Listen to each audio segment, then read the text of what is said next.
রোকসানা আর মুন্নি দেখে ফেলে, পিছু পিছু ছুটে। পুষ্পের সারা শরীর কাঁপছে। পেছনের দরজা দিয়ে বের হতে নিলে রোকসানা আর মুন্নি টেনে রুমে নিয়ে যায়। পুষ্প জোরে জোরে বলে, তোরা বেইমান, তোরা খারাপ, আমারে বাঁচতে দিলি না। শিমুল, আমি ভুল করেছি। ও শিমুল। রোকসানা মুখ চেপে ধরে বলে, যদি একটু সাউন্ড হয় আর শাকিনরা যা শুনতে পায়, তাহলে তোর আব্বা আর আমি বিষ খেয়ে মরে যাব। পুষ্পের মুখে রোকসানা হাত চেপে ধরে রাখে। পুষ্পের বোবা কান্নায় চোখ ফেটে পানি পড়ে। আহা, কি ভুল করলো! এই জীবনে শিমুলকে পাওয়া হলো না। ও শিমুল, আমার শিমুল। শিমুল ঘুম থেকে উঠে ফ্রেশ হয়। রাতে ঘুমোতে দেরি করেছিল বিদায় আজকে বেশি ঘুমিয়েছে। দরজা খুলতে গিয়ে দেখে দরজা খোলা যাচ্ছে না, বাহির থেকে লক করা। শিমুল কয়েকবার ডাকে, কেউ সাড়া দেয় না। অথচ শিমুল স্পষ্ট শুনতে পাচ্ছে কাছে কেউ দাঁড়িয়ে কথা বলছে। হঠাৎ করেই বুদ্ধিমান শিমুল বুঝে যায় তাকে আটকে রাখা হয়েছে। কয়েকবার তার মাকে ডাকে, ফুলিকেও ডাকে, কেউ সাড়া দেয় না। শিমুলের গলা শুকিয়ে যায়, জিভ দিয়ে ঠোঁট ভিজিয়ে নেয়। অনুমান করে ভয়টা কাঁপছে বুকে। অনুমান করা ভয়ে বুকটা কাঁপছে। মা মা করে আরো কয়েকবার ডাকে, কিন্তু কেউ সাড়া দেয় না। শিমুল দরজায় জোরে জোরে আঘাত করে, সেখানে দাঁড়িয়ে কেঁদে দেয়। শিমুল দরজায় থাপ্পড় দিতে দিতে ডাকে, কেউ সাড়া দেয় না। তখনই মোবাইলে রিংটোনটা বেজে ওঠে। ইচ্ছে না থাকা সত্ত্বেও তিয়াসের ফোনটা দেখে, ধরে। ফোন কানে দেওয়ার সাথে সাথেই তিয়াসের কণ্ঠ শুনে, পুষ্পের বিয়ে। শিমুল, পুষ্পকে তো লুকিয়ে ওই সাফিনের সাথে বিয়ে দিয়ে দিচ্ছে। তুই তাড়াতাড়ি আয়। এই ভয়টাই তো সে পাচ্ছিল। তার বুকের গহীনে ভয়ঙ্কর ব্যথা হয়। গলা আটকে কান্না আসে। জড়ানো গলায় বলে, কিভাবে আসবো? আমাকে আটকে রেখেছে। তিয়াস অবাক হয়ে বলে, বলিস কি? তাহলে কি করব? আমাকে বের করার ব্যবস্থা করো। আচ্ছা দেখি। শুনেছি জোহরের পরেই বিয়ে হয়ে যাবে। শিমুল ফোন কেটে চিৎকার করে তার মাকে ডাকে। মা, মা, দরজা খোলো। মা, তোমার পায়ে পড়ি মা। আমার পুষ্পর বিয়ে হয়ে যাচ্ছে মা। তখনই দরজার ওপাশ থেকে শৌকত হাওলাদার গা জ্বালানো হাসি দেয়। কি ব্যাপার, কালকে না বড় বড় কথা বললে? তোমার পুষ্পুত্র বিয়ে হয়ে যাচ্ছে আর তুমি অথচ রুম থেকে বের হতে পারছো না। প্রেমিক হিসাবে তুমি ফেল। শিমুল গলা ফাটিয়ে চিৎকার করে ওঠে, দরজা খুলে দে, নাহলে আমি কি করবো ভাবতেও পারবি না। জোরের পরে খুলবো, বিয়েটা হয়ে যাক। শিমুল মুহূর্তেই কেঁদে দেয়। আব্বা, আপনার পায়ে পড়ি আব্বা। দরজা খুলে দেন, সারা জীবন আপনার গোলাম হয়ে থাকবো। চুপচাপ থাকো আর সবাই শোনো, এই দরজার সামনে যেন কেউ না আসে। আমার অনুমতি ব্যতীত যে দরজা খুলবে তার অবস্থা হবে ভয়াবহ। শিমুল চচিয়ে বলে, ও কুত্তার বাচ্চা, তুই দরজা খোল। কাপুরুষের বাচ্চা, আমাকে আটকে রেখে যেতে যেতে চাস? পারলে দরজা খুলে দে। আজকে গালাগালি করলে আমি মাইন্ড করব না, ইচ্ছা মতো গালি দাও, আমি বিয়ে দিয়ে আসি। শিমুল চেঁচিয়ে বলে। শিমুল সত্যি সত্যি তার আব্বাকে সব বিশ্রী গালি দেয়। ঘরের সব ভেঙে চুরমার করে ফেলে। দরজায় চেয়ার দিয়ে আঘাত করে দরজা ভাঙার চেষ্টা করে, কিন্তু কাঠের দরজা ভাঙে না। শিমুল জোরে জোরে কাঁদে, অসহায় হয়ে ফ্লোরে বসে পড়ে। কালকে রাতেই ভুল হয়েছে। পুষ্পের বাচ্চা মুখে প্রাধান্য দেওয়া ঠিক হয়নি। শিমুলের উচিত ছিল পুষ্পকে নিয়ে চলে যাওয়া। তার বোঝা উচিত ছিল যারা এভাবে মারতে পারে তারা কখনোই পুষ্পের কথায় রাজি হবে না। পুষ্পের আবেগকে আগে ভাবা ঠিক হয়নি। যদি চলে যেত তাহলে আজকে এই দিন, এই বিশ্রী সময় আসতো না। ও পুষ্প, তুই কি করলি? সুমন। শিমুল হাঁটুর বাজে মুখ লুকিয়ে কেঁদে দেয়, বাচ্চাদের মতো শব্দ করে কাঁদে। আল্লাহর কাছে আর্জি করে, আল্লাহ আমার সহায় হও, বের হওয়ার ব্যবস্থা করে দাও। আবার দরজায় হাত চাপড়ে বলে, মা, তুমি এত নিষ্ঠুর মা। মাই বুঝলে না সন্তানের কোথায় চলে। আমি মরে যাবো মা। তোমরা পুষ্পর বিয়ে দিচ্ছ না, আমার কবর করতেছ। দরজা খোলো মা, আমার পুষ্প মরে যাবে। শিমুল আকুতি মিনতি করতে করতে কাঁদে। ঘরে সবাই স্তব্ধ হয়ে দাঁড়িয়ে আছে। শিমুলের থেকে এমন কান্না আশা করেনি। কখনো কেউ ভাবেনি একটা সস্তা মেয়ের জন্য শিমুল এভাবে কাঁদবে। সবাই ভেবেছিল পুষ্পের সাথে মজা করে ছেড়ে দিবে, কিন্তু শিমুল যেন প্রতিজ্ঞাবদ্ধ। শিমুলের চিৎকারে হাওলাদার বাড়ি কেঁপে ওঠে। রাবেয়া ছেলের কান্না সহ্য করতে পারে না, মুখে আঁচল চেপে কাঁদে। তার ইচ্ছে করছে দরজা খুলে দিতে, ছেলের খুশি চোখে ভরে দেখতে, কিন্তু চোখের সামনে শওকত হাওলাদার বসে আছেন। তিনি চলে যাবে বললেও যায়নি, হয়তো জোহর পর্যন্ত বসে থাকবে। রাবেয়া ওনার কাছে এসে বলে, একটু দয়া করেন, আমার ছেলেটা মরে যাবে, আল্লাহর দোহাই লাগে, আপনার পায়ে পড়ি। এটা বলতে বলতে রাবেয়া বসে স্বামীর পায়ে ধরে। শওকত হাওলাদার বলল, তোমাকে বিয়ে করাটাই আমার ভুল ছিল। এখন আমাকে রাখিও না যে পরে তোমার ভুল সংশোধন করতে 3 কথা বলে দেই। রাবেয়া স্তব্ধ হয়ে স্বামীর দিকে তাকিয়ে থাকে। কি নিষ্ঠুর মানুষ! রাবেয়ার মনে হচ্ছে তার জীবনটাই বৃথা। বড় ছেলের কান্না দেখেও কিছু করতে পারেনি, আর আজ ছোট ছেলের বেলায়ও অসহায়। মা হিসেবে সে ব্যর্থ। কালকে রাতে পুষ্পের বলা কথাটা শিমুলের কানে বাজে। পুষ্প বেঁচে থাকলে তোমার, আর যদি বেঁচে থাকতে অন্য কারো হতে হয় তাহলে পুষ্প বাঁচবে না, স্বেচ্ছায় মরে যাবে। তার পুষ্প যদি উল্টাপাল্টা কিছু করে ফেলে? শিমুল তো জানে পাখিটা তাকে কত ভালোবাসে, তার জন্য কতটা পাগল। সে জোরে জোরেই বলে, আমার পুষ্পর কিছু হলে তোদের এক একটাকে জ্যান্ত কবর দিব। শওকত, তুই দরজা খোল। আমার পুষ্পর কিছু হলে তুই শেষ।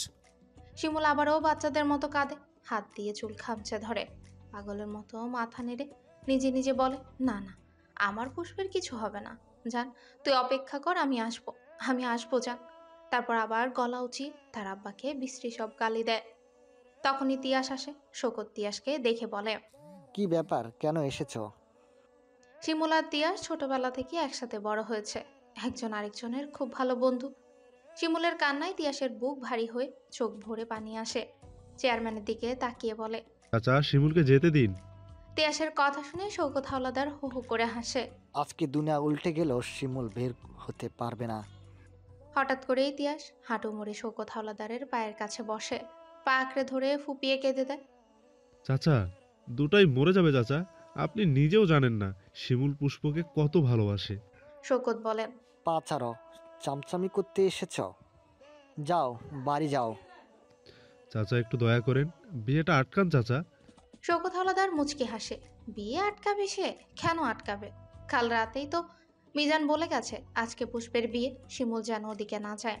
তাই তো সকাল হওয়ার সাথে সাথেই শিমুলের দরজা বন্ধ করে এদিককে জায়গা করে বসে আছে। তিয়াসের দিকে তাকিয়ে বলে, বাড়ি যাও, যা আবদার করেছো তা কখনো পূরণ হবে না। শিমুল তিয়াসের কণ্ঠ শুনে বলে, তিয়াস, তুই এসেছিস? আমাকে নিয়ে যা। এই শুয়োরের বাচ্চা আমাকে আটকে রেখেছে। আমাকে নিয়ে যা। আমার পুষ্প। এটুকু বলেই শিমুল আবারও কাঁদে। শিমুলের কান্না শুনে তিয়া সব উপেক্ষা করে দরজার দিকে ছুটে। তা দেখে শওকত আবার মজিব হাওলাদার তিয়াসকে পেছন থেকে কিল ঘুষি দিয়ে ধাক্কিয়ে বের করে দেয়। তিয়াস অসহায় হয়ে বাড়ির বাহিরে দাঁড়িয়ে থাকে, বাপ ছেলের দিকে তাকিয়ে ঘৃণায় মাটিতে থুতু মারে। পুষ্প বিছানায় বসে পাগলের মতো কাঁদে। তার ভুলের জন্যই আজকে এই পরিণতি। কে বলেছিল ফিরে আসতে? পাকনামো করে বাবা মায়ের কাছে তাদের মন রক্ষায় ফিরে এসেছে, আর তারাই বিয়ের বন্দোবস্ত করে ফেলেছে। ভুল করেছে সে। তার শিমুলের সাথে চলে যাওয়া উচিত ছিল। শিমুলের কথা ভাবা উচিত ছিল। শিমুল বলেছিল, যারা মারামারি ছাড়া কিছুই বোঝে না তারা আর যাই হোক মেনে নিবে না। এখন শিমুল কি করছে? আসছে না কেন? নাকি জানেই না? পুষ্প হাত দিয়ে বিছানার চাদর খামচে ধরে, দাঁত দিয়ে ঠোঁট কামড়ে ধরে, হাত দিয়ে চুল খামচে বিছানায় হেলে পড়ে গুঙিয়ে ওঠে। শিমুলকে ছাড়া সে বাঁচবে না। অন্য কারো বউ হওয়ার চেয়ে মরে যাওয়া অনেক ভালো। বুকে অসহ্য ব্যথা জানিয়ে দিচ্ছে বিচ্ছেদের করুণ হাহাকার। রোকসানা শাড়ি নিয়ে আসে। পুষ্প মাকে দেখে মায়ের পায়ে লুটিয়ে পড়ে। আম্মা গো, আমারে বিয়ে দিও না, আমার শিমুল মরে যাবে, দয়া করো আম্মা। রোকসানা জোর করে পা ছাড়িয়ে নেয়। তখনই মিজান শেখ আসে। পুষ্প হামাগুড়ি দিয়ে তার আব্বার পায়ে গিয়ে ধরে। আব্বা, ও আব্বা, বিয়েটা বন্ধ করে দাও, আমি শিমুলকে ছাড়া বাঁচবো না। মিজান বা রোকসানা কারোরই মন গলে না। মিজান বলে, পুষ্প ফ্লোরে হাত বাড়ি মেরে বলে, তোর লাশের সাথেই বিয়ে দেব, তাও শিমুলের কাছে দিব না। পুষ্প ঠোঁট উল্টে কেঁদে বলে, তোমরা এত নিষ্ঠুর গো আম্মা, এমন করো না, আমার শিমুল মরে যাবে।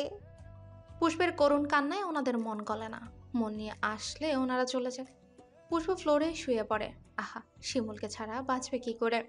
শিমুলের নামে নিজেকে লিখে না দিতে পারলে পুষ্পের মৃত্যুই হয়ে যায়। ফ্লোরে হাত থাপ্পড় মেরে বলে, জান তুমি কই, আমার ভুল হয়েছে, এইবার নিয়ে যাও, আমি আর কখনো ফিরে আসবো না শিমুল। মুন্নি তাকে টেনে তুলে। পুষ্প তার বোনকে দেখে। সবাই তাকে কত ভালোবাসতো, অথচ এখন কি নিষ্ঠুর তাদের ব্যবহার। পুষ্প মুন্নিকে কিছু বলতে চাইলে মুন্নি বলে, একটা কথাও বলবি না, বেশি পেকে গিয়েছিস। মুন্নির ফোনটা টেবিলের উপরই রাখা। পুষ্প আর চোখে তাকিয়ে দেখে তারপর আস্তে করে সরে মোবাইলটা আড়াল করে দাঁড়ায়। মনি ড্রেসিং টেবিল থেকে সেফটি পিন আনতে গেলে পুষ্প মোবাইলটা খাটের তোষকের নিচে ঢুকিয়ে ফেলে। তারপরে সময়টা পুষ্প শান্ত হয়ে শাড়ি পরে নেয়।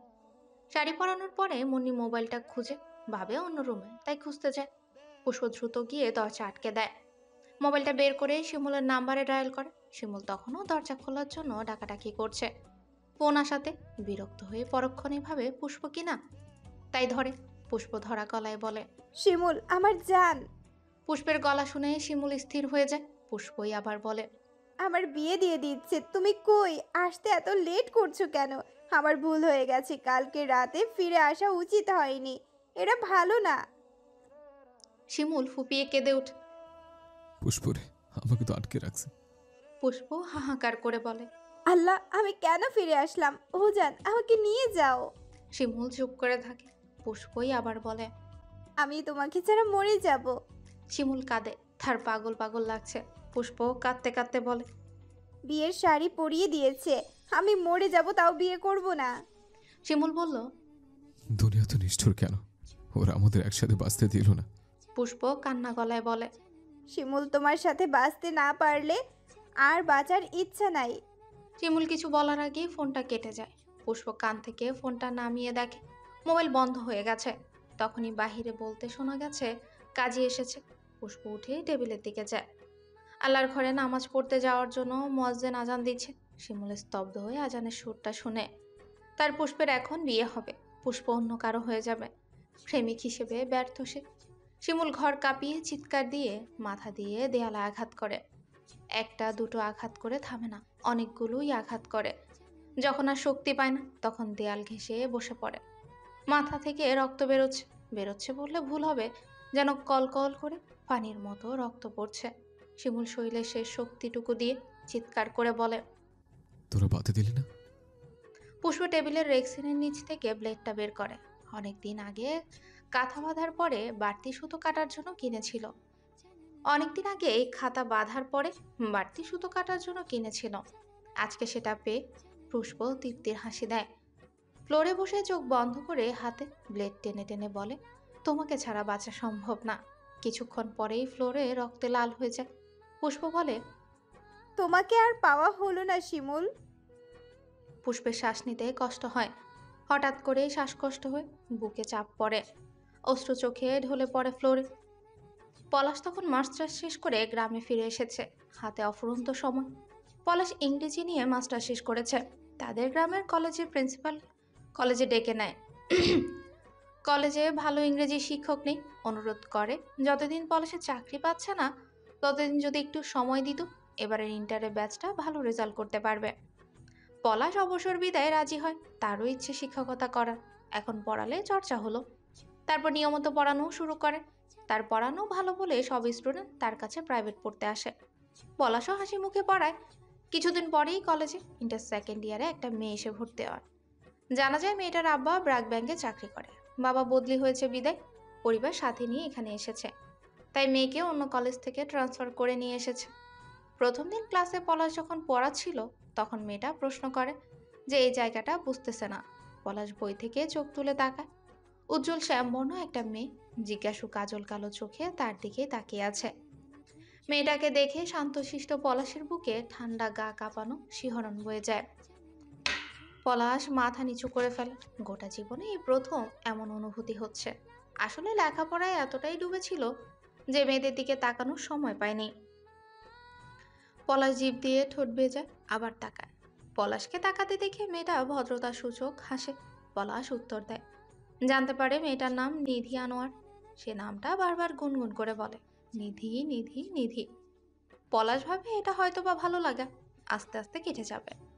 কিন্তু একদিন দুদিন সপ্তাহ গড়ায় ভালো লাগার রেশ কাটে না, যেন আরো বেশি দেখার জন্য মন আকুল হয়ে থাকে। পড়ার ফাঁকে ফাঁকে বারবার দেখে। তারপর একদিন নিজেকে নিজে খুব শাসায় যে সে শিক্ষক আর নিধি স্টুডেন্ট। শিক্ষক হয়ে ছাত্রীর উপরে এমন আকুল চোখে তাকানো ঠিক না, এটা অপরাধ। ভাবে আর তাকাবে না। দুদিন নিজেকে খুব কষ্টে আটকে রাখে, ভুল করেও তাকায় না। কিন্তু এই না তাকানো নিধির সহ্য হয় না। সে সবার সাথে পলাশের কাছে প্রাইভেট পড়তে আসে। পলাশ হাসে, নিধিও হাসে।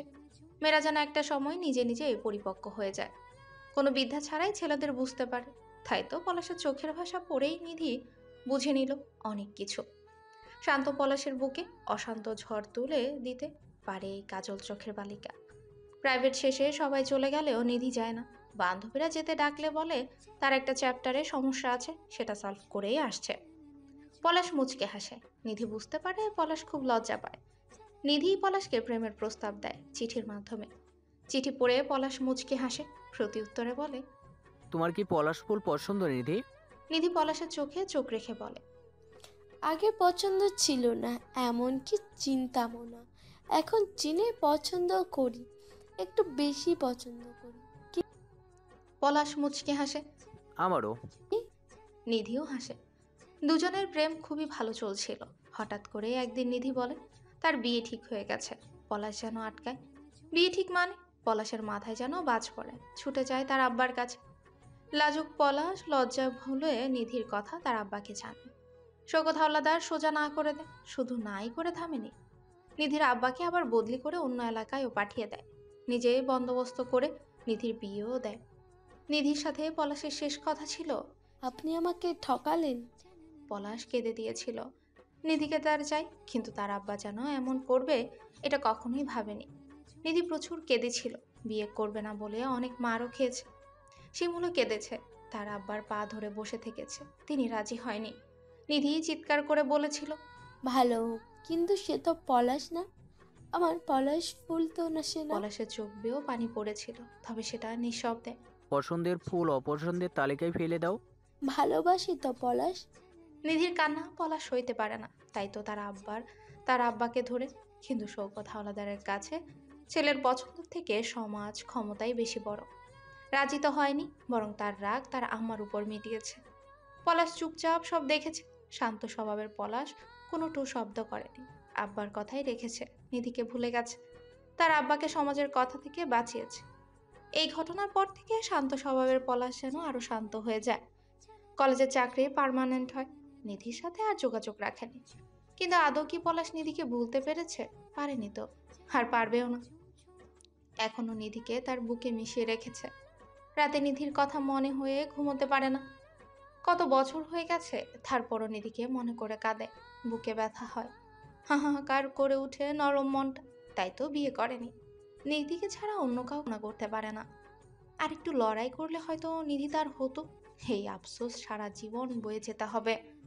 আজকে তিয়াস যখন ছুটে কলেজে আসে, পলাশ তখন ক্লাস নিচ্ছিল। তিয়াসের মুখে সব শুনে বাইক নিয়ে বাড়ির দিকেই ছুটে। তার বুকে যে কষ্ট, হাহাকার, যন্ত্রণা হয়, অসহ্য জ্বলন পূরণে নির্ঘুম রাত্রি যাপন করে। সে চায় না তার ভাইও একই কষ্টে জর্জরিত হোক। বাড়িতে ঢুকেই তার আব্বার সামনে গিয়ে দাঁড়ায়। আব্বা, শিমুলের দরজা খুলে দেন। শওকত হাওলাদার বলে, তুমি স্যার মানুষ, এসব পেঁচালে এসো না। পলাশ মুখ শক্ত করে বলে, খুলবেন কিনা সেটা বলেন। 2টার পরে। এখন চুপচাপ খুলেন। নিরিবিলি পলাশের মুখে এমন তেজি কথা শুনে শওকত হাওলাদার হতভম্ব হয়ে যায়। মুখে মুখে তক্র করিস, থাপ্পড় দিয়ে দাঁত ফেলে দেব। পলাশ রান্নাঘরের দিকে চলে যায়, সাথে সাথেই ফিরে আসে। এগিয়ে যায় শিমুলের রুমের দিকে। শওকত হাওলাদার বাধা দিতে ছুটে। তোর সাহস তো দেখি কম না, খুলবি না বললাম। ততক্ষণে পলাশের মুখ রক্তবর্ণ ধারণ করেছে। শওকত হাওলাদারের দিকে তাকিয়ে হাতের বড়িটাটা উঁচু করে বলে, যে বাধা দিতে আসবে তার গলা থেকে মাথা আলাদা করে দিব। এবার আসেন, কে আসবেন? শওকত হাওলাদার কিছু বলতে চাইলে পলাশ বলে, কেন কথা হবে না? এটা জীবন দাবা খেলার চাল না। পলাশ দরজা খুলে দেখে শিমুল মাথা নিচু করে বসে আছে। দরজা খোলার শব্দে শিমুল মাথা তুলে তাকায়। দরজা খোলা দেখে মনে আশার আলো জেগে ওঠে। মাথার ব্যথা সয়ে নেওয়ার মতো শরীর ঝিমঝিম করছে। তারপরও উঠে দাঁড়িয়ে পলাশের দিকে তাকিয়ে কেঁদে বলে, ভাইয়া, পুষ্পর বিয়ে হয়ে গেছে, তাই দরজা খুলে দিয়েছ? পলাশ কথা বলে না। শিমুলের আকাশি রঙের গেঞ্জি রক্তে ভিজে চুপচুপ হয়ে গেছে। ফ্লোরে রক্ত, মাথার চুল রক্তে ভেজে। পলাশ এগিয়ে আসে, চিৎকার করে তার আম্মাকে ডাকে। শিমুল বাধা দেয়, কাউকে ধরতে দেয় না। রুম থেকে বেরিয়ে তার আব্বার সামনে গিয়ে দাঁড়ায়। রাগে তার সারা শরীর কাঁপছে। পুষ্পর যদি কিছু হয়, খবর আছে। শওকত ছেলের অবস্থা দেখে ভয় পেয়ে যায়। তিনি ভাবেনি শিমুল এমন কিছু করবে। রাবেয়া শিমুলকে দেখে একটা চিৎকারে জ্ঞান হারায়। শিমুল আর কিছুই বলে না। বাড়ি থেকে সোজা দৌড় দেয়। পলাশ আর তিয়ার সাথে যায়। শিমুল দৌড়াচ্ছে। এই অবস্থায় এতটা পথ দৌড়ে গেলে শিমুলই বাঁচবে না। পলাশ শিমুলের সামনে বাইক থামিয়ে উঠতে বলে। শিমুলরা পুষ্পের বাড়ি গিয়ে সোজা ঘরে ঢুকে। বিছানায় কাজী বসে আছে। শিমুল বুঝে আসা গলায় বলে, বিয়ে কি হয়ে গেছে? কাজী মাথা নেড়ে না করে। শিমুল চোখ বন্ধ করে শ্বাস নেয়। পরক্ষণে পাশের রুম থেকে চিৎকার ভেসে আসে। শিমুল ওখানে গিয়ে দেখে মিজান শেখ উপরে দিয়ে গিয়ে দরজা খুলে। লাল বেনারসি পরে পুষ্প ফ্লোরে হেলে পড়ে আছে। ফ্লোর লাল রক্তে রঞ্জিত। শিমুলের বুকটা ধুকপুক করে। সে কি দেরি করে ফেলেছে? রোকসানা আর মনির আহাজারিতে চারপাশ ভারী হয়ে ওঠে। তাদের কান্না শিমুলের ভালো লাগে না। সবাই অবাক হয়ে শিমুলকে দেখে। রক্তে সারা গা মাখামাখি। দ্রুত গায়ে পুষ্পের কাছে যায়, কারো দিকে না তাকিয়ে। পুষ্পকে পাজা কোলে নিয়ে বাইরের দিকে ছুটে। মিজান কিছু বলতে চাইলে পলাশ বাধা দেয়। শিমুল সিএনজিতে পুষ্পকে কোলে নিয়ে বসে কাঁদছে। ক্ষণে ক্ষণে পুষ্পের কপালে চুমু দিচ্ছে। পুষ্পের শরীর আস্তে আস্তে ঠান্ডা হয়ে যাচ্ছে। পলাশ সান্ত্বনা দিয়ে বলে, কাঁদিস না, কিছু হবে না দেখিস। ওর কিছু হলে আমি মরে যাব। হসপিটালে যাওয়ার পরে পুষ্পের চিকিৎসা করা হয়। পুরনো ব্লেড বলে শিরা কাটেনি। এই যাত্রায় বেঁচে গেল। বাড়ির সবাই এসেছে। শিমুল সাফিনকে ইচ্ছে মতো ঝাড়ে। সবাই শিমুলকে ডাক্তারের কাছে যেতে বললেও শিমুল চায় না। পুষ্পের জ্ঞান ফিরলে শিমুলের এই অবস্থা দেখে কেঁদে দেয়। শিমুল পুষ্পের দিকে অভিমানী চোখে তাকিয়ে থাকে। কেন এমন করতে হবে? যদি কিছু হয়ে যেত? শওকত হাওলাদার এসে ছেলেকে নিয়ে যেতে চায়। শিমুল বিরক্ত হয়ে বলে, টানেন কেন? নিজের অবস্থা দেখেছিস? অন্য কেবিনে চল, মাথায় ব্যান্ডেজ করাতে হবে। শিমুল বলল, কাজে রাখেন, আগে বিয়ে করব, তারপর ব্যান্ডেজ ফ্যান্ডেজ। শিমুলের মাথায় আর চুল থেকে তখনও ফোঁটায় ফোঁটায় রক্ত পড়ছে। শওকত ছেলের এত রক্তক্ষরণ দেখে ঘাবড়ে যায়। আগে ব্যান্ডেজ কর, তারপর বিয়ে করিস। শিমুল তার আব্বাকে আর বিশ্বাস করে না। ধমকে চেঁচিয়ে বলে, আগে বিয়ে, বিয়ে না হলে আমি এখান থেকে যাচ্ছি না, মরে গেলেও না। মিজান বেঁকে বসে। চেয়ারম্যান, এত অপমানের পর এসব কিভাবে সম্ভব? শওকত চেয়ারম্যান রাস্তা না দেখে মিজান শেখের হাত ধরে অনুরোধ করে। শিমুলের কঠিন মুখের দিকে তাকিয়ে কেউ আর কিছু বলার সাহস পায় না। আর কোনো উপায় না দেখে শিমুল আর পুষ্পের বিয়ে পড়ানো হয়।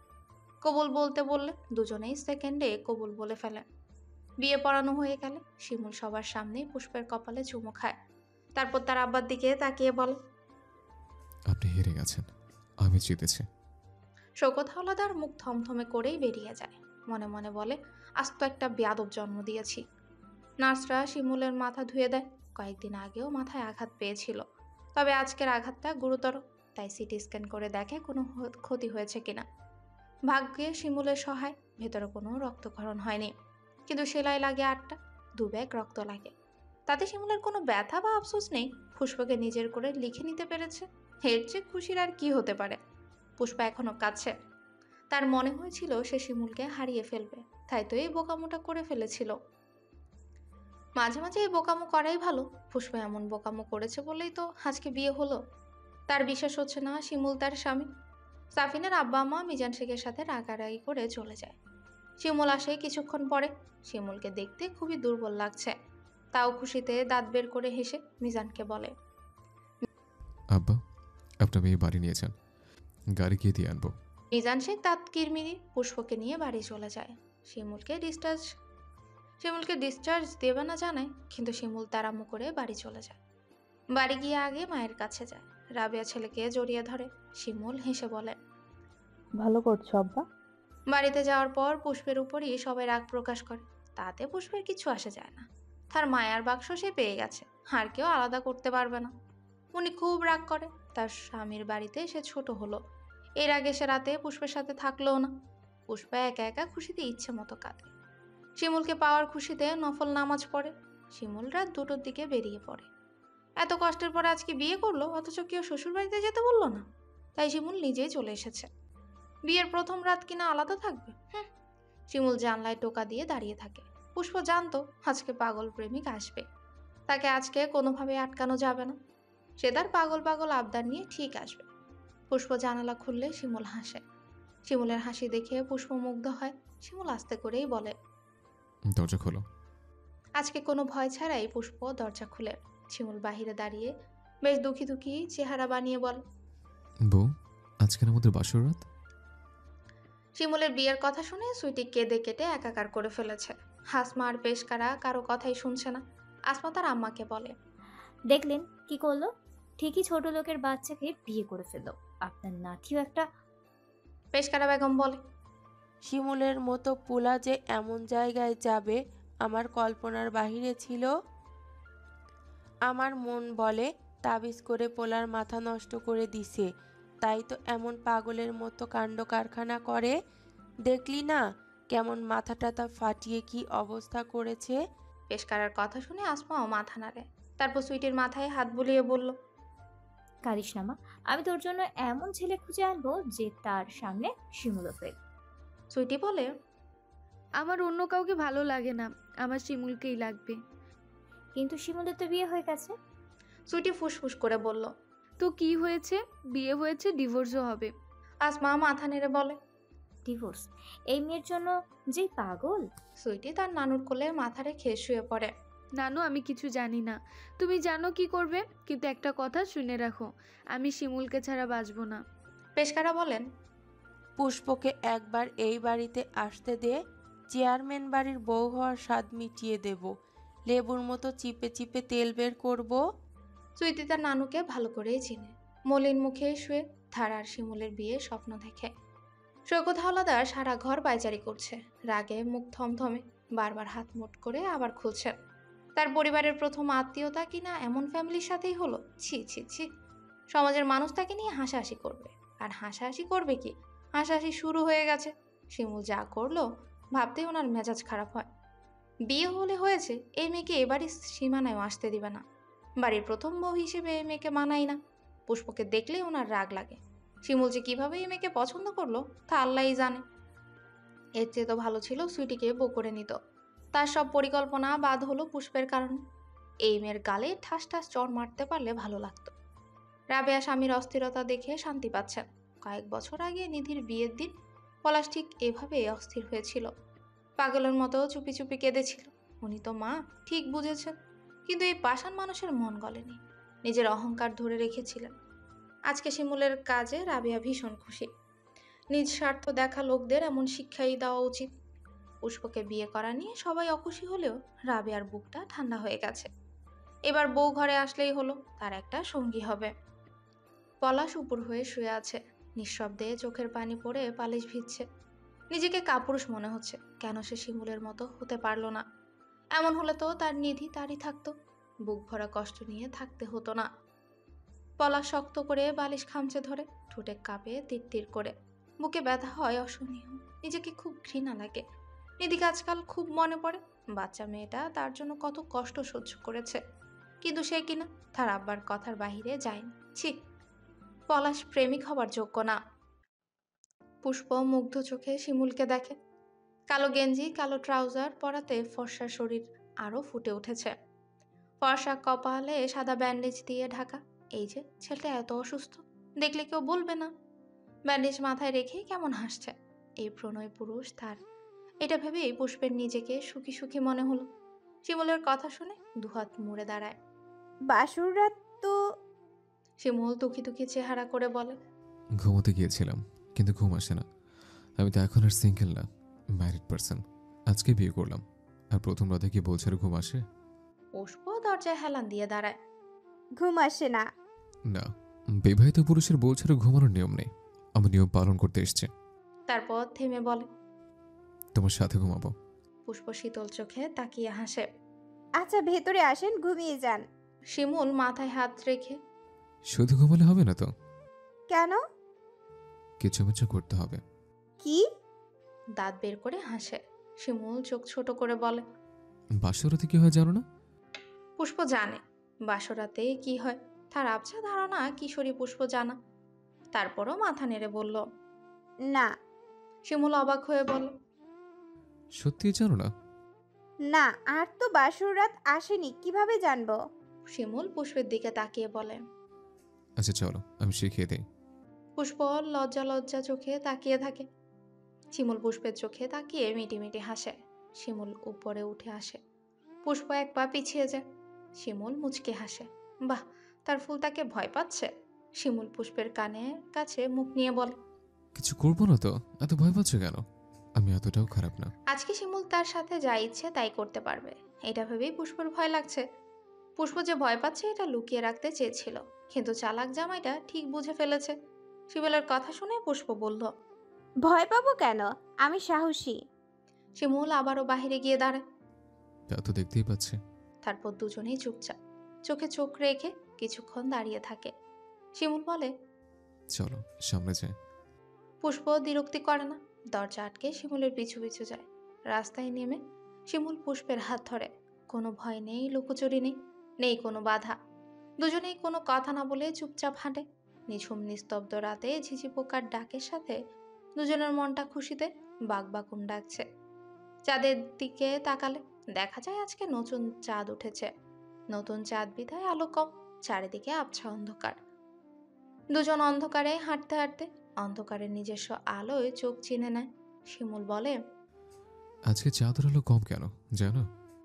পুষ্প শিমুলের দিকে তাকিয়ে বলে, কেন?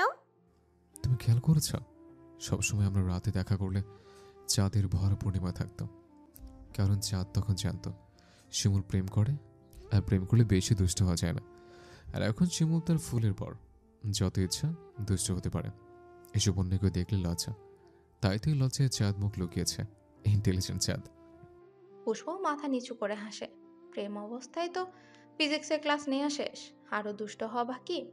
পুষ্পের লজ্জা লাগে, লজ্জায় নাকের ডগা শিরশির করে। পুষ্পের লজ্জায় অবনত মুখ দেখে শিমুল হাসে। এই গাছটা আমাদের প্রেমের সাক্ষী। হুম। বেচারা কত কি দেখে ফেলেছে। পুষ্প ঠোঁট টিপে হাসে। ফাও কথা। শিমুল গাছে হেলান দিয়ে দাঁড়ায়, পুষ্প কিছুটা দূরে দাঁড়ায়। একে অপরের দিকে তাকিয়ে আপনা আপনি হাসে, তৃপ্তির হাসি। পুষ্প শিমুলের চোখে চোখ রাখে। দুজনের চোখে অজস্র কথা হয়। পুষ্প চোখের ভাষা তখন গাঢ়। শিমুলের বুকে অজানা শিহরণ নেচে ওঠে। সে মুচকে হাসে, মাথা নেড়ে বলে, কি? পুষ্প কিছুই বলে না, তাকিয়ে থাকে। শিমুল পুষ্পের হাত ধরে কাছে আনে। বালিকা, আমাকে বেশ ব্যথা শেখাতে এসো না, আমি নিজেই বিষয়ের রাজা। পুষ্প লাজুক হেসে মুখ ঘুরিয়ে নেয়। শিমুল বলে, আমাদের বিয়ে হয়ে গেছে, আমার এখনো বিশ্বাস হচ্ছে না। আমারও। শিমুল পুষ্পের দুগালে হাত রেখে বলে, তোমাকে সারা জীবনের জন্য পেয়ে গেছে, তুমি আমার। পুষ্পের চোখে পানি আসে, সুখে গলা বন্ধ হয়ে আসে। তুমিও আমার, আমার বর। আমার বউ। ভালোবাসি। শিমুল পুষ্পের গালে নিজের গাল ঘষে। পুষ্প চোখ বন্ধ করে নেয়। শিমুল পুষ্পকে দেখে। এই মেয়েটাকে সে খুব ভালোবাসে, তার এখন থেকে যখন খুশি ভালোবাসাই যাবে। পুষ্পের হাতের ব্যান্ডেজে চুমু খায়। দুজনের শ্বাস ঘন হয়, বুক কাঁপে ধূপধাপ। দুজন দুজনকে খুব করে উপলব্ধি করে। শিমুল আদরে আদরে পুষ্পকে ভরিয়ে নেয়, সারা মুখে এঁকে দেয় ভেজা চুমু। পুষ্প শিমুলের বুকে তার পিঠ লাগিয়ে দাঁড়ায়, জড়ানো গলায় ফিসফিস করে বলে, এত আদর করতে হয় না জান। শিমুল পুষ্পকে দুহাতে নিজের সাথে মিশিয়ে নেয়, কানের কাছে মুখ এনে পুষ্পের মতোই ফিসফিস করে বলে, তুমি আমার জন্য যত আঘাত সহ্য করেছো, এত আদর দিলেও সেগুলো মুছে যাবে না। পুষ্প মাথা নেড়ে বলে, মিথ্যা কথা, সব আঘাত মুছে গেছে। মুছে গেছে? পুষ্প শিমুলের দিকে ফিরে তার গলা আঁকড়ে ধরে। তারপর শিমুলের নাকের সাথে নিজের নাকের ডগা আলতো ধাক্কা দিয়ে বলে, যখন কবুল বললাম তখন সব ব্যথায় গায়েব হয়ে গেছে। তাই? হ্যাঁ। শিমুল পুষ্পের দিকে নেশা নেশা চোখে তাকিয়ে থাকে। তারপর খুব জোরে জড়িয়ে ধরে বলে, ইস, কবে বাড়িতে নিয়ে যাব, আর তো ভালো লাগে না। আম্মা, আমি। পলাশ কলেজে দ্বাদশ শ্রেণীর ইংরেজি ক্লাস নিচ্ছে। ঠান্ডা মেজাজের পলাশের ব্যক্তিত্ব কলেজের সবার নজর কাড়ে। পলাশ যখন ক্লাসে পড়ায় তখন সে বইয়ের দিকেই তাকিয়ে বুঝতে পারে মেয়েরা তাকেই দেখছে। সে যেই দেখা না মন হারিয়ে দেখা যাকে বলে। ছাত্রীদের এই চাহনি তাকে বারবার মনে করিয়ে দেয় এক কাজল চোখের অধিকারিনীর। এই চাওয়াতেই তো হারিয়েছিল, প্রেমে মজে গিয়েছিল নিজের সবটা নিয়ে। মেয়েটাও কি কম ভালোবাসতো? নিধি তাকে এত এত ভালোবাসতো যে পলাশ এখনো চোখ বন্ধ করে নিধির ভালোবাসার তীব্রতা টের পায়। এই তীব্রতা টের পেয়েই তো এতগুলো বছর কাটিয়েছে, সামনেও কাটাবে। কিন্তু আফসোস, এই তীব্রভাবে ভালোবাসার মানুষটাকে ধরে রাখতে পারেনি, হারিয়ে ফেলেছে। এই জীবনে আর পাওয়া হবে না। পরিবার থেকে বিয়ের জন্য বলা হয়, পলাশের বিয়ে করার ইচ্ছে নেই। যখন ভাবে বিয়ের পর বউকে কাছে টানতে হবে, বউ গুটিসুটি মেরে বুকে মুখ লুকাবে, তখনই পলাশের বুকটা কেঁপে ওঠে, নিজেকে অপরাধী মনে হয়। কথার বরখেলাপ করার ভার মাথায় পড়ে।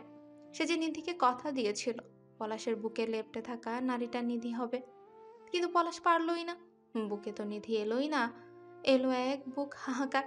পলাশ প্রতিনিয়ত ঘুমের ঘরে ব্যথায় কাতরায় যখন ভাবে নিধি অন্য বুকে অন্য কাউকে ভালোবাসে। এসব ভাবলে এই বুকটা পুড়ে যায়। এত বড় ছেলেরও ঠোঁট কেঁপে চোখ জ্বালা পোড়া করে, জল পড়ে চোখ দিয়ে। দুনিয়া সব রীতিষ্ণা লাগে, তার আব্বাকে অসহ্য লাগে। তিনি একটু সদয় হলেই পলাশের জীবনের ধারা অন্যরকম ছন্দে তালে যেত। অথচ তিনি শান্ত পলাশের বাবার প্রতি সম্মানকে ব্যবহার করেছে। পলাশ তার আব্বাকে বোঝাতেই পারল না নিধি তার সব। আহা আফসোস, ছোট্ট নিধিটা এত বুঝতো, পলাশের চোখে তাকিয়ে পলাশের মন পড়ে নিতে পারত। পলাশ বইয়ের দিকেই তাকিয়ে বইয়ে মনোযোগ দেওয়ার চেষ্টা করে। তখনই প্রিন্সিপাল রুমে আসে। পলাশ প্রিন্সিপালের উপস্থিতিতে ওনার দিকে তাকায়, তারপর কয়েক সেকেন্ড স্তব্ধ হয়ে তাকিয়ে থাকে।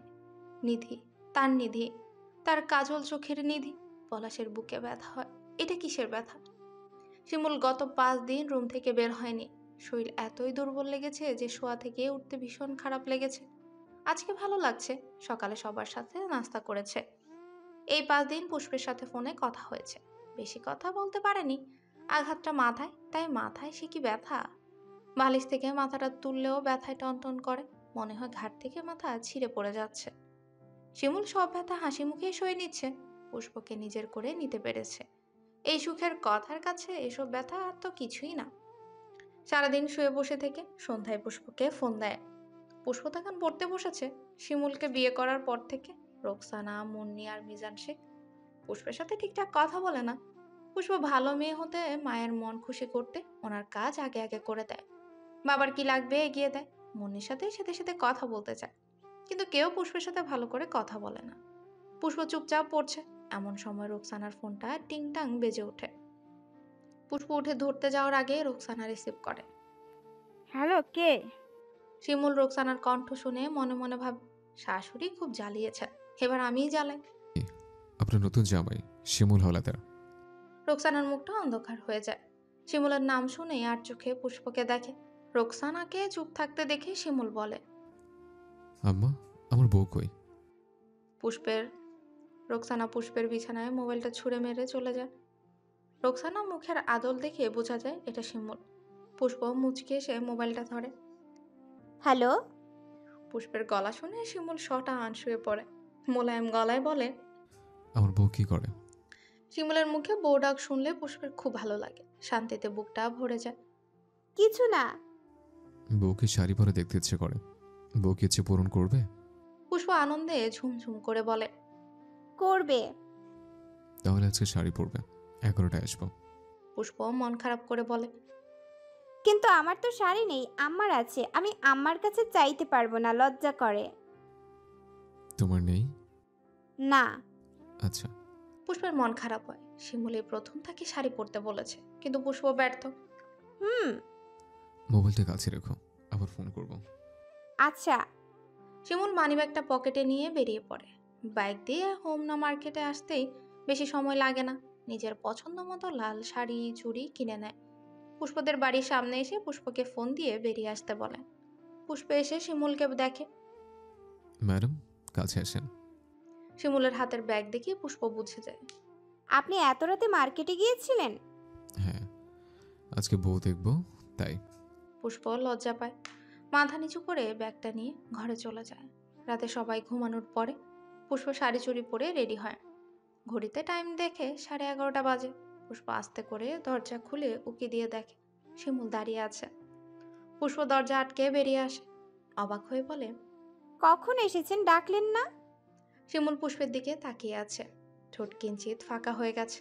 পরক্ষণে জিভ দিয়ে ঠোঁট ভিজিয়ে নেয়, হাত দিয়ে চুল আছড়ে বলে, ডাকলে তো ঠিকঠাক সাজতে না, তাড়াতাড়ি করে চলে আসতে। পুষ্পের কেন যেন শিমুলের দিকে তাকাতে লজ্জা লাগছে। একটু তাকিয়ে বলল, ঘরে আসবেন? পুষ্প শিমুলের পুষ্পের দিকে হাত বাড়িয়ে বলল। না, আমাদের হেজল গাছে ভালো। পুষ্প মুচকি হেসে শিমুলের হাত ধরে। দুজনেই চুপচাপ হাঁটে। চঞ্চল শিমুলের এই নিশ্চুপতা দেখে পুষ্প কয়েকবার ঘাড় ঘুরিয়ে তাকায়, কিন্তু শিমুল চুপচাপ হাঁটছে। মাঝে মাঝে তাকে দেখছে। 6 দিনের চাঁদ আলো ছড়াচ্ছে। আকাশে চাঁদের সাথে হাজারো তারা আলো দিচ্ছে। চারদিকে সব স্পষ্ট দেখা যায়। হিজল গাছের কাছে গিয়ে শিমুল দাঁড়ায়। নিজের হাতের মুঠোয় পুষ্পের দুগাল ধরে চুপ করে দেখে। শিমুলের তপ্ত শ্বাসে পুষ্পের মনটা কেঁপে ওঠে। হাত পা অবশ হয়ে যায়। সে একবার চোখ তুলে শিমুলের দিকে তাকিয়ে আবারও চোখ বন্ধ করে নেয়। এই সর্বনাশা চোখে তাকানো যাবে না। এই চোখে যে হাজারো কথা, আকুতি মিনতি উপচে পড়ছে। এই নেশা জড়ানো চোখের চাহনি পুষ্প নিতে পারে না। শিমুলের ছোঁয়া পেয়ে শরীর অজানা শিহরণে কেঁপে উঠছে। শিমুল বলল, আমার বউকে অনেক সুন্দর লাগছে। লাল ছেড়ে পরাতে লাল শিমুল ফুলের মতোই লাগছে, একদম টকটকে লাল ফুল। পুষ্প লজ্জা পায়, মাথাটা নিচু করতে চায়। শিমুল নিচু করতে দেয় না, তার দিকে করেই বলে। কি হলো? পুষ্প মাথা দুদিকে নাড়িয়ে বলল, কিছু না। শিমুল পুষ্পের লজ্জা মাখা মুখের দিকে তাকিয়ে থাকে। গাল ছেড়ে কোমরে হাত দিয়ে নিজের কাছে আনে। সত্যি খুব সুন্দর লাগছে। পুষ্প বলে, শিমুলের তো তাই। শিমুল চুপচাপ দেখে। পুষ্পকে এমন রূপে আর আগে দেখা হয়নি। তার ফুলকে খুব আবেদনময়ী মনে হচ্ছে। শিমুল হঠাৎ খেয়াল করলো তার খুব পাগল পাগল লাগছে। সামনের রমণীর সাথে একটু বেশি অভদ্র হয়ে যেতে ইচ্ছে করছে। আবার কিনা ফুলটা তার বউ। নিজের এত বেসামাল পাগলা ইচ্ছে যেন আজ মাথা চারা দিয়ে উঠেছে। অ্যান্ডোনালি শিশিরানি শিমুলের পাগলা রূপ প্রকাশ করতে ছুটছে বর্ণগতিতে। শিমুল বলে, খুব শীঘ্রই ঘরে তুলে নেব। আচ্ছা। এত বাধা বিপত্তির পরে আমি আমার এই লাল টুকটুকে ফুলটা পেয়েছি, নিজেকে খুব সুখী লাগে। পুষ্প কিছুই বলে না। প্রতিউত্তরে শিমুলের বুকে মাথা রেখে নিজেকে মিশিয়ে দেয়। শিমুলের বুকে মিশে তার ঘন ঘন শ্বাস, দ্রুত বুকের ওঠানামা খেয়াল করে। মাথা তুলে বলে, কি হয়েছে? কই? পুষ্প শিমুলের বুকে হাত রেখে বলে, এই যে এমন হচ্ছে কেন? শিমুল কিছুই বলে না, চুপচাপ পুষ্পকে পর্যবেক্ষণ করে। মাতাল বাতাসের ছোঁয়া কি পুষ্পের গায়ে লাগছে না? শিমুলের অসহায় লাগে। পুষ্প শিমুলের অসহায় মুখের দিকে তাকিয়ে শিমুলের বুকের ঝড় তুফানের তীব্রতা টের পায়। সাহস করে শিমুলের গালে চুমু খেয়ে নেয়। শিমুলের বন্য বাতাস যেন রাস্তা পেল। মাথাটা নিচু করে খোঁচা খোঁচা দাড়ি দিয়ে নরম গাল ঘষে দেয়। পুষ্প তার স্বরে গুঙিয়ে উঠে শিমুলের গেঞ্জি আঁকড়ে ধরে।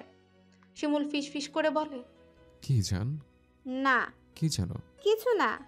শিমুল আধো আধো খোলা চোখে পুষ্পকে দেখে। হাত দিয়ে পুষ্পের নরম ঠোঁট একটু ছুঁয়ে মাথাটা নিচু করে কোমল ঠোঁটের ভাঁজে তার সিগারেটের পোড়া ঠোঁট নিয়ে হারায়। আজকে মাতাল হয়ে দুজন দুজনের মাঝে হারাতে চায়, একে অপরকে আঁকড়ে আরো গভীরে নিতে চায়। শিমুল পুষ্পের গলায় ঠোঁট ছুঁয়ে জোরে শ্বাস নেয়। তারপর হঠাৎ পুষ্পকে ছেড়ে গাছের মোটা শিকড়ে গিয়ে বসে পড়ে। মাথা নিচু করে থাকে। পুষ্প এমন কাজে হতভম্ব।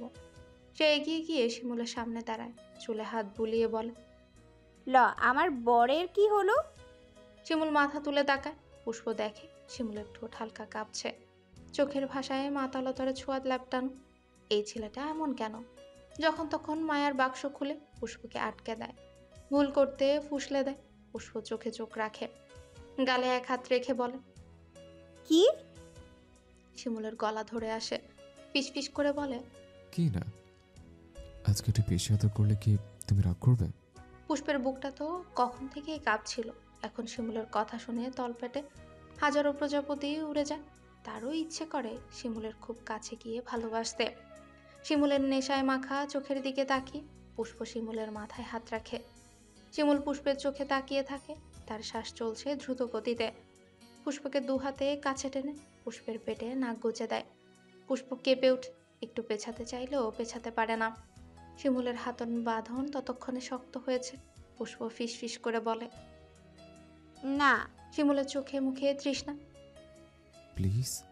পুষ্প কিছু বলার আগেই উত্তপ্ত ঠোঁটের ছোঁয়া গিয়ে লাগে তার কোমল উদরে। পুষ্প চোখ বন্ধ করে নেয়। শিমুল পরপর অনেকবার ঠোঁট ছুঁয়ে দিয়েছে।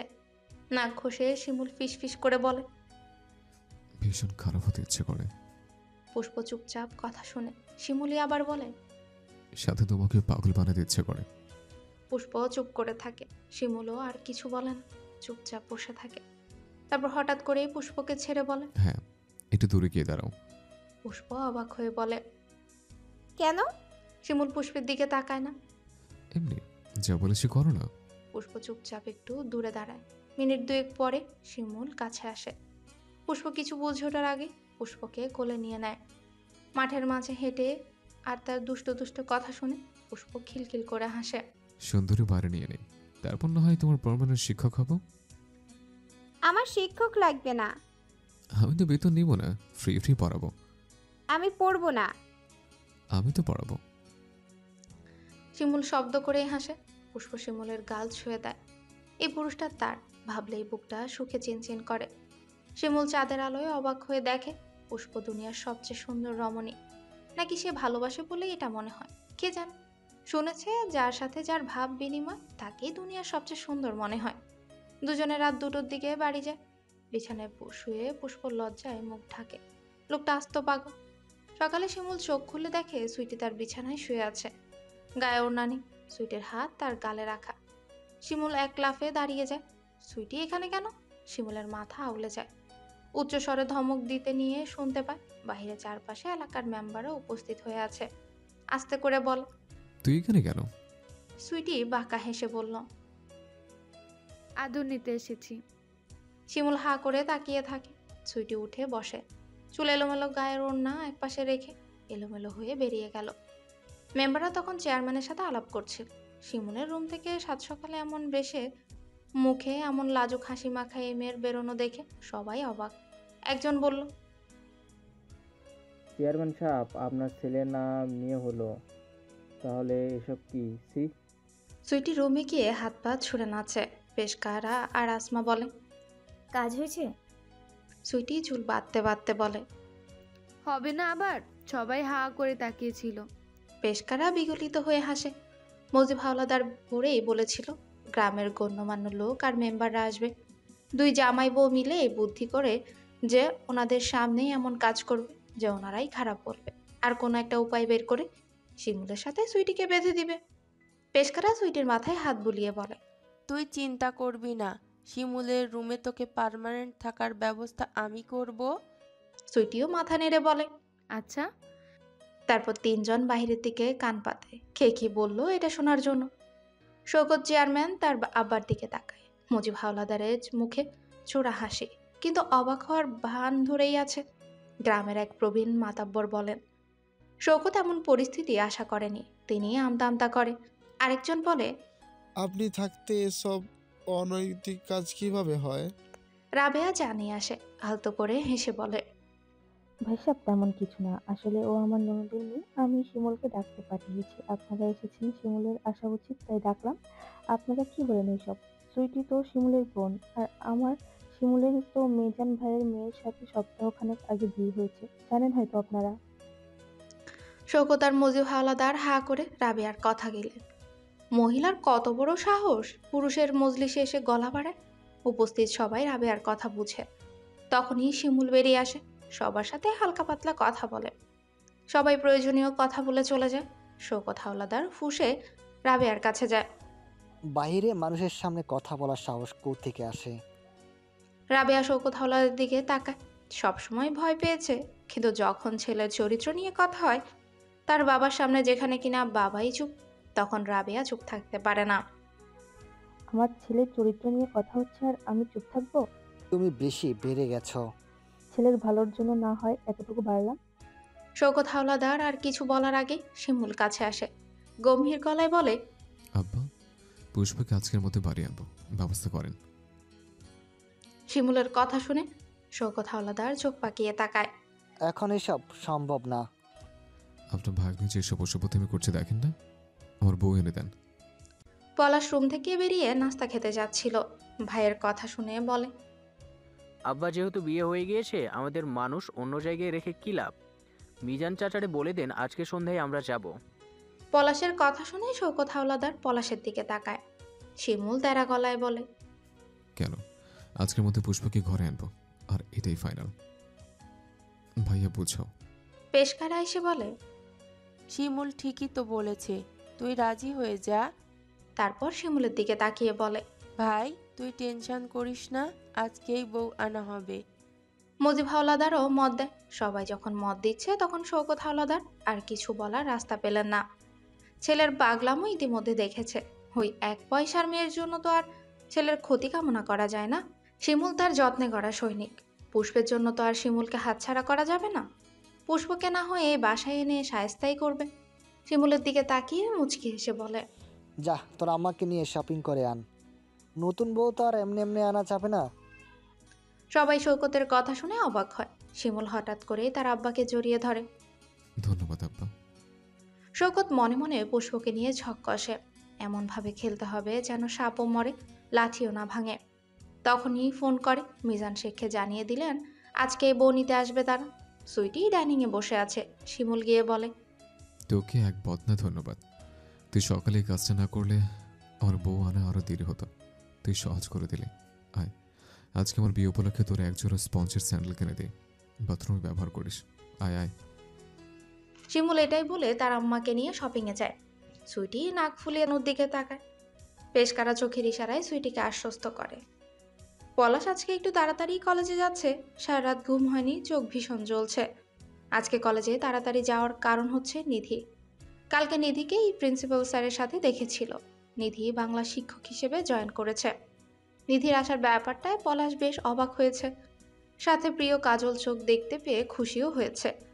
পলাশ এগিয়ে এসে কথা বলার চেষ্টা করেছে, কিন্তু নিধি সবার সাথে কথা বলে বাসায় চলে গেছে। নিধিকে আবার দেখতে পেয়ে পলাশের হৃদস্পন্দন বেড়ে গেছে। বুকের আগুনে তুষ পড়ে জ্বলছে দাউ দাউ করে। পলাশ সারা রাত ঘুমোতে পারেনি। কলেজে গিয়ে দেখে নিধি অফিস রুমে বসে আছে। নিধির সামনে যেতে পলাশের লজ্জা করছে। তারপরও পলাশ সামনে এগিয়ে যায়, নিধির কাছে বসে বলে, কেমন আছো নিধি? নিধি কোনো কথা বলে না, উঠে চলে যায়। পলাশ সেদিকেই তাকিয়ে তার চোখ চোখ ছলো ছলো করে ওঠে। সে কখনো কাউকে নিজের ব্যথাটা বোঝাতে পারল না। বুকের চাপা কষ্ট কেউ দেখল না। শিমুল পুষ্পের জন্য লাল টুকটুকে একটা শাড়ি কিনে তার ফুলকে আজকে লাল রঙে দেখবে। যদিও কালকেও দেখেছে, কিন্তু আজকে তো নিজের কাছে নিয়ে আসবে। শিমুলের বুকটা খুশিতে কেমন কেঁপে কেঁপে ওঠে। তার আম্মা আর তিয়াসকে নিয়ে শপিং শেষ করে। মিজান শেখের কাছে চেয়ারম্যান যখন মেয়ে নেওয়ার কথা বলে তখন ওনার বুকটা কেঁপে ওঠে। ঘরের অবস্থা এখন এমন যে রোকসানা, মুন্নি, পুষ্প সবাই কাঁদছে। মিজান মেয়ের কাছে এসে বসে। মেয়েটা লেখাপড়ায় খুব ভালো। পুষ্পরও ইচ্ছে ছিল অনেক পড়বে। মিজান শেখও মানা করেনি মেয়ের ইচ্ছে মতো পড়াবে বলে। কত বিয়ের সম্বন্ধ নাকচ করেছে, তার ইয়ত্তা নেই। কিন্তু কি থেকে কি হয়ে গেল। যে বাবা মেয়ের মাঝে নিজের মাকে খুঁজে পেত, সেই মেয়েকেই মেরেছে। এখন পুষ্পকে চেয়ারম্যান বাড়িতে নিয়ে যাবে বলাতে মিজান শেখের কলেজা কামড়ে ওঠে। মেয়েটাকে যে খুব ভালোবাসে। পুষ্পের দিকে তাকিয়ে পুষ্পের মাথায় হাত বুলিয়ে দেয়, কিন্তু কিছু বলতে পারে না। কান্নায় গলা আটকে আসে। বাবার স্পর্শ পেয়ে পুষ্প ঠোঁট উল্টে কেঁদে দেয়। এটা ঠিক, তার মন শিমুলের কাছে যেতে চায়, সব সময় শিমুলের সান্নিধ্যে থাকতে চায়। কিন্তু এখন যখন বাবা মাকে ছেড়ে যাবার কথা এসেছে, পুষ্পের বুকটা পুড়ছে। মিজান শেখ উঠে চলে যায়। বিয়ে যেহেতু হয়ে গেছে, আর অভিমান রেখেই বা কি হবে। মেয়ে তো শ্বশুর বাড়ি পাঠাতেই হবে। ওনারা সন্ধ্যায় আসবে। মিজান শেখ আয়োজনে লেগে পড়ে। সন্ধ্যার দিকেই শিমুল গাড়ি নিয়ে আসে। আসার আগে অবশ্য বাসরও সাজিয়ে এসেছে। তিয়াসের এ নিয়ে কি হাসা। শালা, কেউ কি নিজের বাসর নিজে সাজায়? শিমুল তখন সাজাতে ব্যস্ত। হেসে হেসেই বলল, বিয়ে একবার, বাসর একবার। নিজের মতো না সাজালে দেখে তৃপ্তি আসবে না। সবাই কি ভাবছে বলতো? সবাই কিভাবে এটা ভাবতে গেলে তো হবে না। আমার ফুলকে আমি ফুলের রাজ্যে এনে বসাবো। সাজানো শেষ হলে তিয়া শিমুলের হাসি মুখে দিকে তাকিয়ে থাকে। ভালোবাসার পূর্ণতা আসলেই সুন্দর। রাত 9টার দিকে পুষ্পকে নিয়ে আসা হয়। রোকসানা কেঁদে জ্ঞান হারিয়ে ফেলেছে। আহা, মেয়েটাকে কত মেরেছে, কত মন্দ কথা বলেছে, এখন তো চলেই যাচ্ছে। পুষ্পর অবস্থা খারাপ। গাড়িতে শিমুল পুষ্পের মাথাটা টেনে তার কাঁধে নেয়। শিমুল হাসে, ফিস ফিস করে বলে, আমার কাছে যাওয়ার জন্য যে তুমি এত কান্না করবে আমি জানতামই না। পুষ্প কিছুই বলে না। বাবা মাকে ছেড়ে এসেছে, মন খারাপ লাগছে।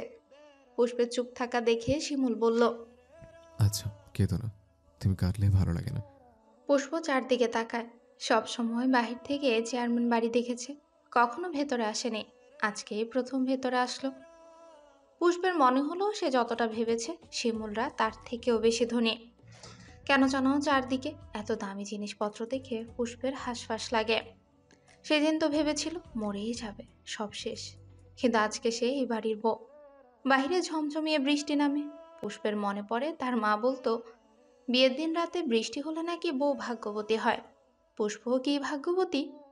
সে তার ছোট্ট এই জীবনে শিমুলকে পেয়েছে। এর চেয়ে বড় ভাগ্য আর কি হতে পারে? পুষ্প একাই ড্রয়িং রুমে বসে আছে, আশেপাশে কেউ নেই। কেউ নেই বললে ভুল হবে, একটা 15 বছরের মেয়ে ঘুরঘুর করছে। পুষ্প আগে রাস্তায় এই মেয়েকে একবার দেখেছিল, কিন্তু পরিচয় জানে না। পুষ্পের মনটা শুধু শিমুলকেই খুঁজে। একবার এসে মুচকি এসে ফিসফিস করে বলে গেছে একটা মিটিং আছে, যেতে হবে জরুরি, নয়তো আজকে শিমুলকে কেউ নাড়াতে পারতো না। এই মানুষটাকে দেখলেই শান্তি লাগে। রাবেয়া এগিয়ে আসে, পুষ্পের কাছে বসে পুষ্পের হাত ধরে। মেয়েটাকে তার ভীষণ পছন্দ হয়েছে। প্রথম বউ বলেই কি না পুষ্পকে খুব আপন লাগছে। পুষ্প, আমি শিমুলের মা। পুষ্প রাবেয়াকে চিনে, তারপরেও পরিচয় দেওয়াতে সালাম করে। রাবেয়া আলতো হেসে গলার হার খুলে পুষ্পকে পরিয়ে দেয়। তুমিও আমাকে মা বলে ডাকবে পুষ্প। আমার মেয়ে নেই তো, মেয়ের মুখে মা ডাকা শোনার খুব ইচ্ছে। তুমি কথায় কথায় আমাকে মা বলে ডাকবে, ঠিক আছে? পুষ্প ওনার কথার ধরনে চোখ ভিজে ওঠে তার। আসলে ওনার থেকে স্নেহের ঘ্রাণ পাওয়া যাচ্ছে। ওনার চাহনিতে কেমন আপন আপন ছোঁয়া, কথায় ছেয়ে আছে সরলতা। ঠিক আছে মা। শিমুল আর তোমার কি অবস্থায় বিয়ে হয়েছে তা তো জানোই। পরিবারের বাকি সবার মেনে নিতে একটু সময় লাগবে। তাদের কোনো কথাই তুমি কষ্ট পেও না। কোনো সমস্যা হলে আমাকে বলবে। জি আচ্ছা। ফুলি তখন আসে, রাবেয়া পরিচয় করিয়ে দেয়। পুষ্প, এ হলো ফুলি, আমার আরেক মেয়ে। আমাকে সব কাজে খুব সাহায্য করে, তোমাকেও সাহায্য করবে। ফুলি গদগদ হয়ে বলে, ভাবি, আপনার কথা কত শুনছি। ভাইজানে ঠিক কইছে আপনি হ্যাচাই পরীর মতো। পুষ্প হাসে। এই মেয়েটাই সে কখন থেকে ঘুরঘুর করছে, এতক্ষণে কথা বলল। রাত 12টায় পুষ্পকে শিমুলের রুমে পাঠানো হয়। পুষ্প রুমে ঢোকার পরে শিমুল দরজা বন্ধ করে দরজায় হেলান দিয়ে দাঁড়ায়। পুষ্প অবাক হয়ে পুরো রুম দেখছে। ফুল দিয়ে এত সুন্দর করে সাজানো যে মুগ্ধ না হয়ে থাকাও যায় না। সে শিমুলের দিকে ফিরে, দুজন দুজনের দিকে তাকিয়ে থাকে। তারপর ফিক করে দুজন হেসে ফেলে। শিমুল এগিয়ে আসে, পুষ্পের হাত ধরে বলে, আমার ফুলকে ফুলের কাছে না আনলে তো ভীষণ বাজে লাগতো। পুষ্প হাসে, তার এত সুখ সুখ লাগছে। সুখে বুকটা চিনচিন করে উঠছে। পছন্দ হয়েছে? পুষ্প মাথা দুলিয়ে বলে, হয়েছে। এই রুমটা তোমার। এই রুমে এখন থেকে তোমার রাজত্ব চলবে। তারপর পুষ্পের দিকে কিছুটা ঝুঁকে নিজের বুকে হাত রেখে বলে, এই মানুষটাও তোমার। মানুষটার উপরে তোমার রাজত্ব বহাল থাকবে। পুষ্প শিমুলের চোখের দিকে তাকিয়ে থাকে। শিমুলের দিকে তাকালেই পুষ্পের বুকটা সুখে ব্যথা করে। এই যে এখন পুষ্পের দম বন্ধ হয়ে আসছে। শিমুলের ঠোঁট টিপে হাসিটাও খুব শান্তি দিচ্ছে। আজকে সে পুরোপুরি শিমুলের। বদ্ধ রুমে একা শিমুলের কাছে এসে পুষ্পের সারা শরীর শিরশির করে কেঁপে ওঠে। শিমুলের কেমন অনুভূতি হচ্ছে এটা বোঝানো সম্ভব না। সে ফুলকে জয় করে তার ঘরে নিয়ে এসেছে। পুষ্পের হাতের কাঁপন টের পেয়ে শিমুল হাসে।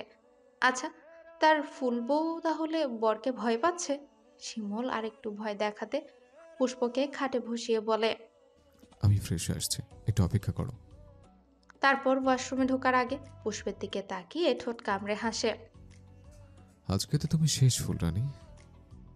শিমুলের কথা শুনে পুষ্পের হাত পা অসাড় হয়ে আসে। এতদিন যদিও শিমুল কাছাকাছি এসেছে, কিন্তু পুষ্পের এই বিশ্বাস ছিল যে শিমুল কিছুই করবে না।